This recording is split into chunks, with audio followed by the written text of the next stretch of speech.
Lay's, Kurkure, 5 star, Kit Kat ఇలాంటివన్నీ తినకుండా లైఫ్లో అసలు ఒక్కసారి కూడా ఇవి టేస్ట్ చేయకుండా పిల్లల్ని పెంచారు అంటే, ఇలాంటి పిల్లలు ఎవరైనా ఉంటే పేరెంట్స్ ప్లీజ్ కమెంట్ చేయండి. మీకు life long free health care service నేను ప్రొవైడ్ చేస్తా.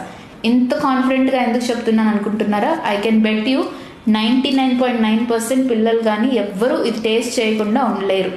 ఎందుకు?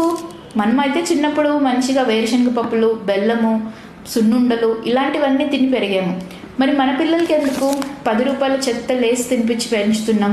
పిల్లలు తల్లి కడుపులో ఉన్నప్పుడు ఇవన్నీ నేర్చుకున్నారా?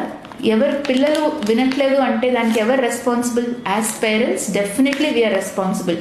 వాళ్ళకి ఇవన్నీ తెలియదు, వీటితో ఇవన్నీ నేర్చుకొని పుట్టలేదు వాళ్ళు.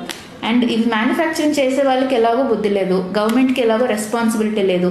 కానీ ఇంత నిజాయితీగా వాళ్ళు దీంట్లో ఏముందనేది క్లియర్గా రాశారు. చూడండి ఎంత high content of sugars, dextrose, palm oil ఇవన్నీ కంటెంట్గా చాలా నిజాయితీగా ఇక్కడ రాశారు. ఇవి చదివి వాళ్ళకి పిల్లలకి ఇది తినిపించాలని మనకి బుద్ధి లేదా? ఒక్కసారి ఆలోచించండి.